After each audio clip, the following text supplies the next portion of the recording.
భూమి ఆకాశంలో ఎంతటా ఉన్నవాడైన యేసుక్రీస్తు ప్రభువారి నామంలో మీ అందరికీ నా హృదయపూర్వక శుభములు తెలుపుకుంటున్నాను. ఈ రోజు మన ధ్యానం మత్తయి సువార్త 27వ అధ్యాయం 1 నుంచి 10 వచనాల వరకు చదువుదామా. ఉదయమైనప్పుడు ప్రధాన యాజకులను ప్రజల పెద్దలందరూ యేసును చంపింపవలనని ఆయనకు విరోధంగా ఆలోచన చేసి ఆయనను బంధించి తీసుకుని పోయి అధిపతి అయిన పొంతి పిలాతునకు అప్పగించిరి. అప్పుడు ఆయనను అప్పగించిన యూదా ఆయనకు శిక్ష విధింపబడగా చూచి పశ్చాత్తాపడి ఆ 30 వెండి నాణెములు ప్రధాన యాజకుల యొద్దకును పెద్దల యొద్దకును మరలా తెచ్చి, నేను నిరపరాధ రక్తం అప్పగించి పాపం చేస్తుందని చెప్పెను.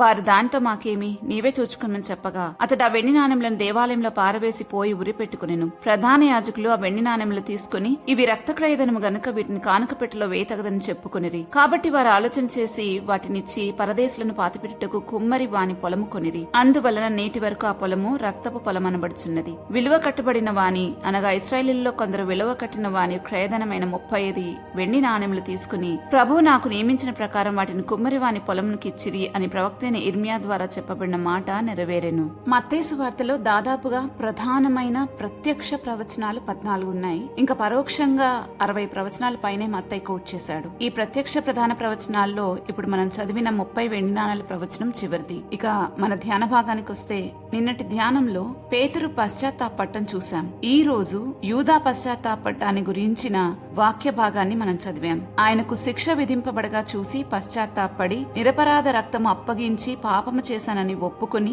ఆ వెండి నాణాలను దేవాలయంలో పారవేసి పోయి ఉరి పెట్టుకున్నాడు యూదా. పేతురు పశ్చాత్తాపానికి యూదా పశ్చాత్తాపానికి ఏంటి వ్యత్యాసం అని ఆలోచిస్తే, పేతురు తిరిగి దేవుణ్ణి ప్రేమించగలిగాడు, కానీ యూదా క్షమాపణ పొందుకోలేకపోయాడు. అసలు ప్రభు యూదాను గురించి మాట్లాడిన మాటలు గమనిస్తే మనకు అర్థమవుతుంది వీరిద్దరి మధ్యలో ఉన్న వ్యత్యాసం. మత్తయి సువార్త 26వ అధ్యాయం 24వ వచనంలో యూదాని గురించి ప్రభు అంటారు, మనుష్య కుమారుని గురించి వ్రాయబడిన ప్రకారం ఆయన పోచున్నాడు, కానీ ఎవరి చేత మనుష్య కుమారుడు అప్పగింపబడుచున్నాడో ఆ మనుషునికి శ్రమ, ఆ మనుషుడు పుట్టి ఉండని ఎడల వానికి మేలని చెప్పారు. ఈ విషయము తన గురించినని యూదాకి అర్థమైంది. అప్పుడు అన్నాడు, నేనా అని. అయితే పేతురుతో కూడా చెప్పారు ప్రభు, నువ్వు నేనెవరో తెలీదు అంటావు అని. కానీ పేతురు, నీతో కూడా చావవలసి వచ్చినా నేనైతే చెప్పనన్నాడు. ఇద్దరిచ్చిన సమాధానాలలో చాలా వ్యత్యాసం ఉంది. యూదా కావాలని చేసిన పనిగా కనిపిస్తుంది. ప్రభు హెచ్చరించినా కూడా కొంచెమైనా అతనికి ఆ చింతే లేదు. కానీ పేతురు అలా కాదు. పేతురిచ్చిన సమాధానాన్ని బట్టి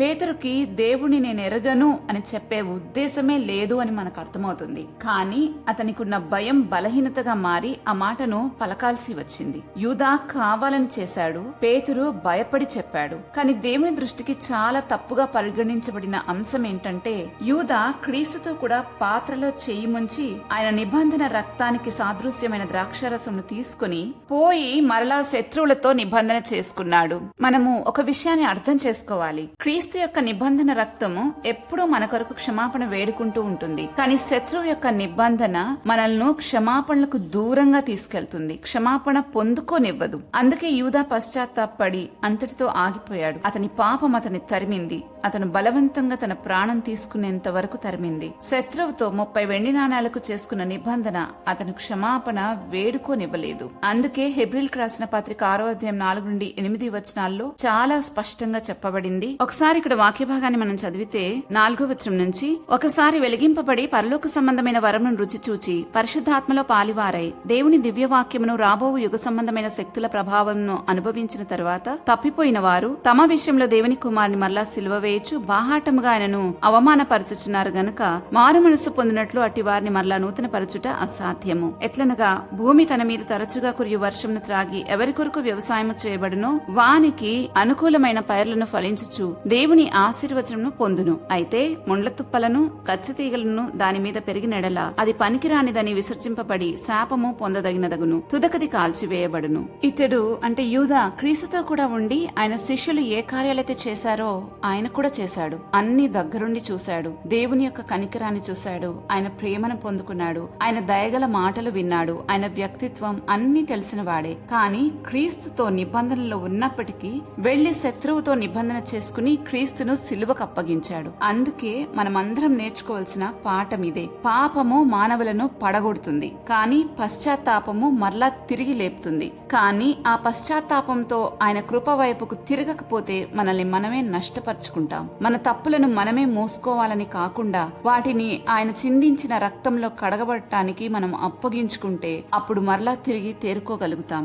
ఈ రోజు మనం ఏ స్థితిలో ఉన్నా, పేతురులా బలహీనత వలన పాపం చేశామో లేక యూదాలా కావాలని చేశామో, క్రీస్తు రక్త నిబంధనను మీరకుండా ఆ నిబంధనలో ఉన్నంత వరకు మనకు క్షమాపణ దొరుకుతుంది. ఆయన దగ్గరకు వచ్చి ఒప్పుకుంటే మనకు క్రొత్త జీవితాన్ని ప్రభువిస్తారు. అయితే నిబంధన దాటిపోతే మరలా తిరిగి మనల్ని నూతన పరచటం మాత్రం అసాధ్యం. కాబట్టి నిబంధనలో ఉండి ఒకవేళ మన బలహీనత వలన తెలియక లేకపోతే ఒక్కొక్కసారి కావాలని గత్యంతరం లేని పరిస్థితుల్లో మనం చేసినప్పటికీ దేవుడు మనం పశ్చాత్తాపడినప్పుడు ఆ పాపాన్ని ఒప్పుకొని విడిచిపెట్టినప్పుడు ఆయన మనలను మరలా తిరిగి తన దగ్గరకు చేర్చుకుంటాడు. అందుకే యోహాను తన మొదటి పత్రికలో 1వ అధ్యాయం 7వ వచనం రాస్తున్నాడు, యేసు రక్తము ప్రతి పాపం నుండి మనల్ని పవిత్రులుగా చేయను అని. కాబట్టి మనము యూదాలాగా ఒకసారి క్రీస్తు రక్త నిబంధనలో ఉండి మరలా తిరిగి శత్రువులతో నిబంధన చేసుకోకుండా ఉంటే తప్పకుండా క్షమించబడతాం. పేతురులాగా తిరిగి లేచి ప్రభు క్షమాపణలో నూతన సృష్టిగా మారొచ్చు. పేతురు అలాగే తర్వాత కాలంలో దేవుని సాక్షిగా మారి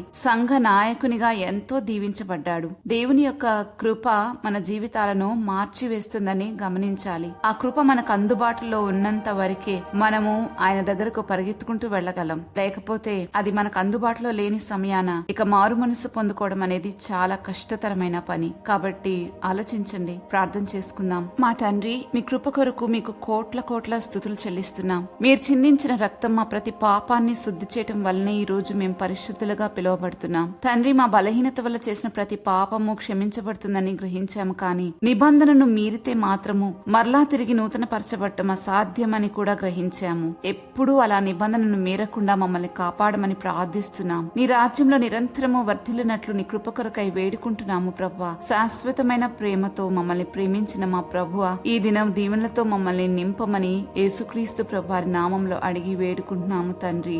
ఆమెన్. మరుసటి ధ్యానంలో మరలా తిరిగి కలుద్దాం. అంతవరకు దైవాశీస్సులు. ఆమెన్.